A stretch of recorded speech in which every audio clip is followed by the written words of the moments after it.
Welcome back to Who Would Win. Today's Who Would Win comes to us from Roger Ray, who asked the question, who would win a fight? Captain Marvel versus Blue Marvel. Now, Blue Marvel is not a character I am familiar with. He's in the Marvel Universe, so these two actually probably have either met or could meet. This is an entirely feasible fight that could actually happen legitimately. But they're very different. Captain Marvel, obviously, Carol Danvers, her origin within the comics has changed depending on which one you look at it. For the sake of easy comparisons, easy storytelling, easy analysis. We'll go with the most basic origin we know for her, that she was given, that she is part Kree, and inherited her powers from Mar-Vell. As Captain Marvel, she can fly, I don't think she can fly at light speed, but sub-light speed. She can definitely do that. She has military training. She's physically capable and strong, durable, but she's able to enhance all her physicality by absorbing energy. She can absorb pretty much, not an unlimited amount of energy, but she's got a large reservoir she can fill up full of energy in her body and release it as such in concussive blast or, energy blast, cosmic energy. If she absorbs enough, she can go into her binary form, which can take out armadas of ships, like starships. Although that form is nowhere near invincible. It has been defeated before. Carol Danvers, though, is a military pilot, so she does have both piloting experiences, combat experience, tactical experience. Most low-level weaponry will not hurt her. You need some decent level, kind of weaponry to do any sort of damage to her. You need either like atomic blasts or nuclear blasts. They won't kill her, but that's the type of power level you're going to need to hurt her. Or you need a metahuman who is capable of dealing that kind of damage or getting around her energy absorbing capabilities. Someone like the Hulk, for example, is someone who could qualify for that, even though she can theoretically just absorb the gamma radiation off him. Someone like Thor is another example of that. Oddly enough, Wolverine, despite the fact he doesn't have energy capabilities, does have his adamantium claws, and he could theoretically stab her and kill her. Theoretically. Let's be clear. Carol Danvers, Captain Marvel, is nowhere near the end-all, be-all in terms of powerhouse characters in the Marvel Universe. In fact, she's not even in the top tier. She's probably, if we're going like the top tier being like the cosmic entities, like the One Above All, Living Tribunal, those kind of characters, then you go into the secondary characters beyond them, like the All-Father, Thanos. Would Galactus be in the top tier, or would he be in the secondary tier? Ooh, that's a good question. I'd say Galactus is probably... Galactus toes the line. I think he's in secondary, but it's just barely, because characters like Thanos have beaten him before. Mephisto would be considered a second-tier character, in terms of power scaling, mind you. Captain Marvel probably falls into the third tier. So, Captain Marvel is still amazingly powerful, has always been a capable combatant. She doesn't always win the fights that I put her in. I'm trying to remember all the fights I've had her in so far. I know she hasn't won them all, but I know there's others she has won. So, Then we have Blue Marvel. Now, obviously I have him up here, but give me 1 second because I'm going to actually scale back a little bit so I can get the proper information on him, and then I'll go back to the picture. By the way, that's a badass picture. That's not the picture they have for the main article for him. The main picture they have is the one I actually used in the thumbnail. This one right here. That's still a badass looking picture, but his actual name was Adam Bernard. He served in the Korean War, and he was part of a project called Project Perseus, which was dealing with antimatter. As a result of those experiments, he became the first human antimatter generator and reactor. The experiment he gained his powers from rendered his form unaffected from antimatter. Now they do give a whole explanation of antimatter here. Theoretically, it seems to be the main source of his power. Now, antimatter, at least in this world, Marvel's universe, comes from the negative zone. Antimatter. Now, what's the best way to put it? In the real world science of antimatter, we have not found antimatter. We know it theoretically exists, and that's why this is all subject to theoretical hoo-ha and whatnot. But this is the theoretical science behind it. Is basically it is basically matter is the same as normal matter, and it says right here, except the subatomic particles are the opposite, hence being antimatter. It is the opposite of regular matter. And because of that, these two forces cannot, and again, says so right here. I'm not actually reading this verbatim because I'm not saying it verbatim, but it's right here.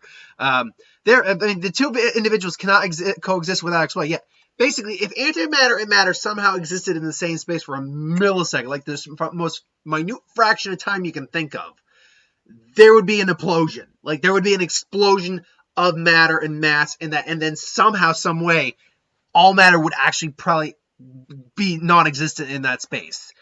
The amount of power that is contributed to antimatter, nuclear fission, coming from it, nuclear fission releases 1.5 efficiency, antimatter releases about 100% efficiency.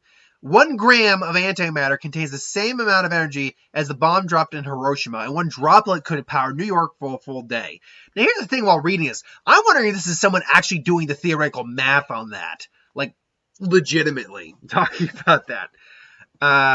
CERN recently made the first particles of antimatter, apparently kept in a magnetically charged vacuum to keep it from coming in contact with normal matter.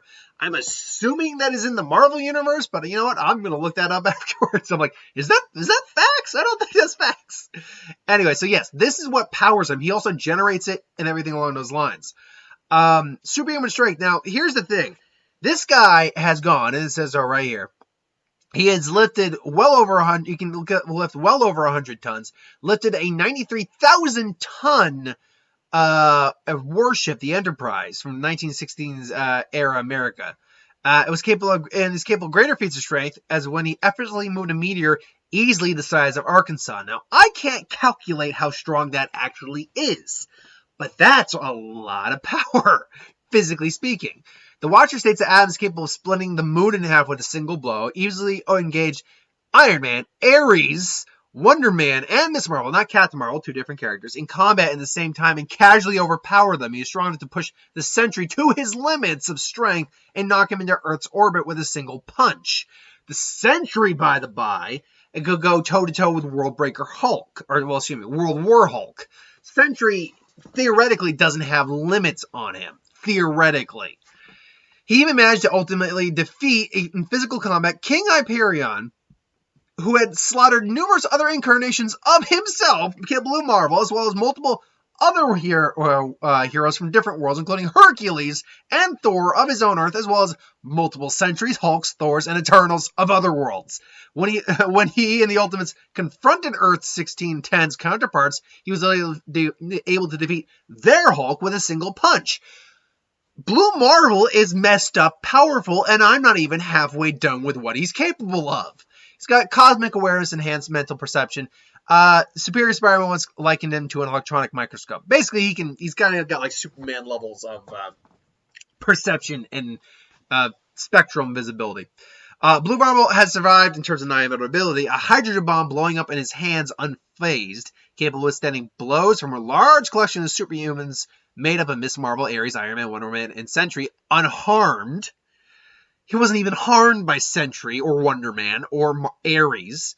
Iron Man and Miss Marvel, that's important too, but those are like the 3 big hitters in that. Blue Marvel can also breathe in space and survive in a vacuum. That's not a big issue.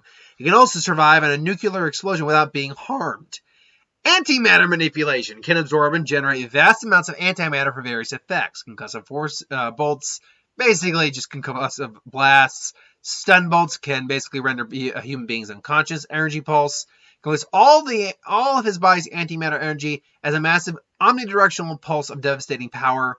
Energy manipulation. He was able to rearrange the photons in Spectrum's body to stop the anti-photons from destroying her body and made her stronger and more powerful, strong enough to take down a tiny shadow, Asuma Gorath. I do not know who that is, but I'm guessing that's very powerful. Flight, obviously he can fly, probably his speeds far beyond supersonic, probably around light speeds at least.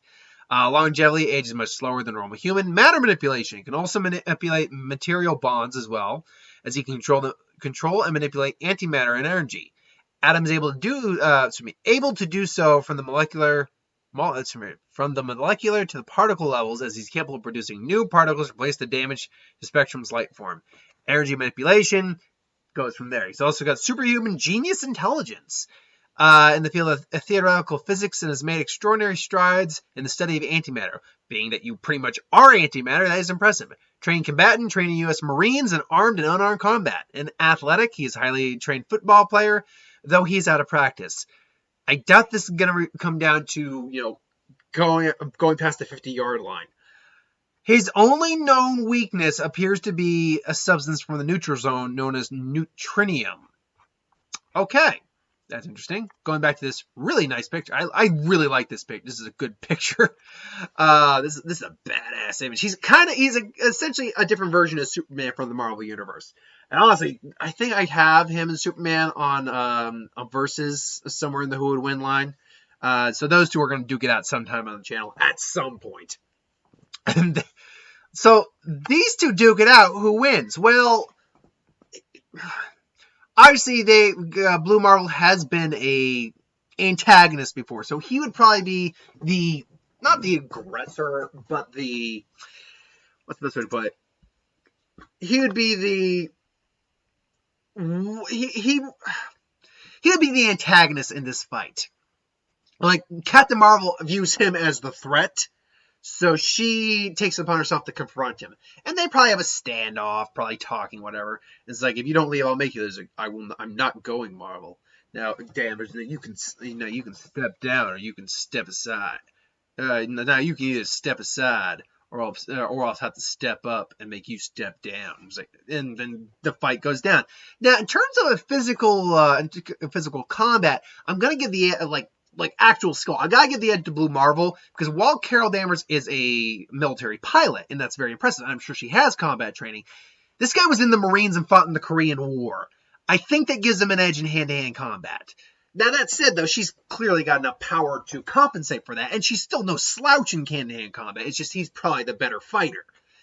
But this is not going to come down to a hand-to-hand fight, at least not in the sense of who's the better martial artist or whatever.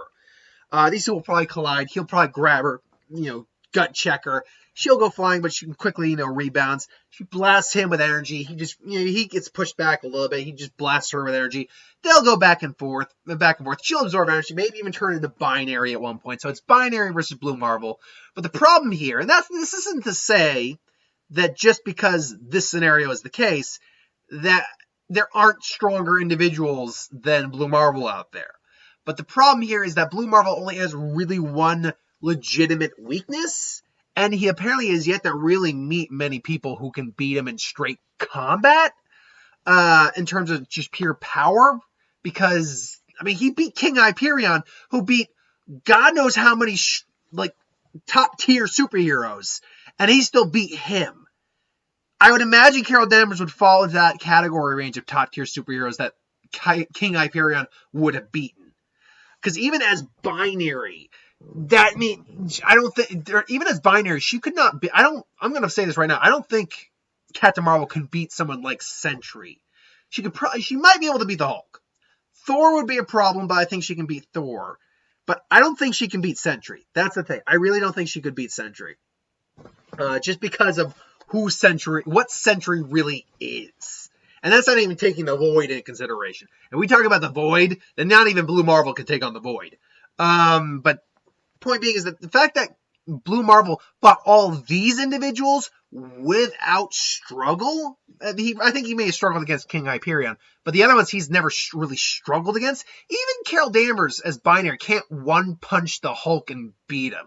The Hulk will come back up a bit after that. I think she could put the Hulk down after a while, so long as she does it quick, but that's a weird statement to say, but you know what I mean. The fight takes a bit longer, but as long as she's, quick to kind of just go to sleep style, kind of Tony Stark a la, then I do believe she could beat the Hulk. Whereas he beat an older version of Hulk with one punch.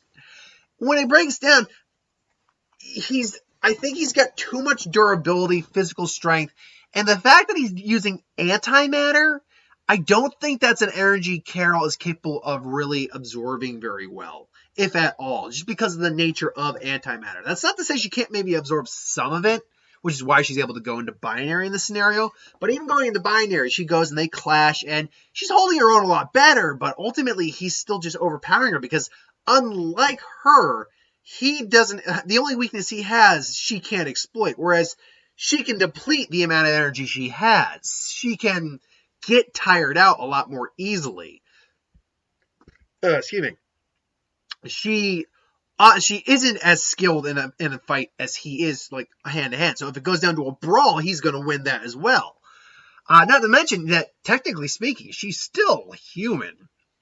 Technically. So if he just uses a strong enough, I think it's a concussive bolt, basically use the knockout humans, he could just knock her straight out if he really wanted to. More than likely, though, as a soldier to soldier, he'd probably respect her and they'd go duke it out. But unfortunately, strength-wise, he just outclasses her completely. And durability-wise, she just can't get through him. So ultimately, the fight with Kunai, she'd probably end up using up all of her powers as binary, and then he'd just clock her hard enough to knock her out, I think.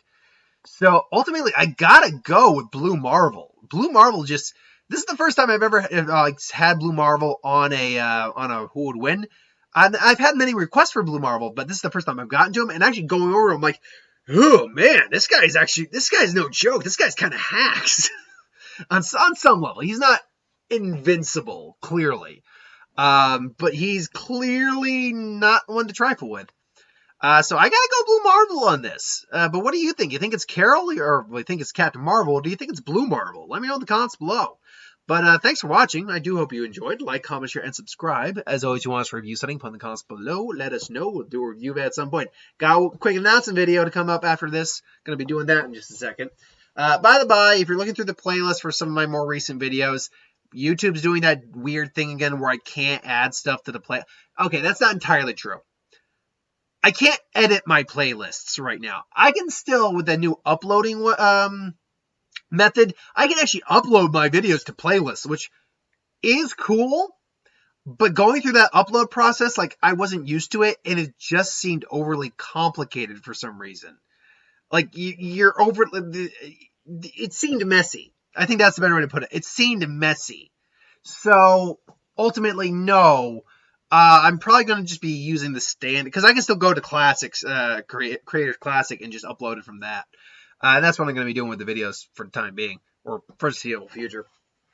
So, yeah, YouTube's doing that weird thing where it won't let me edit my playlist, which means I can't add things to the playlist right now. And eventually, this happened a couple months ago, and I'm like, okay, this is weird. Eventually, it sorted itself out, so I'm certain it'll sort itself out again, so I've just got to wait on it.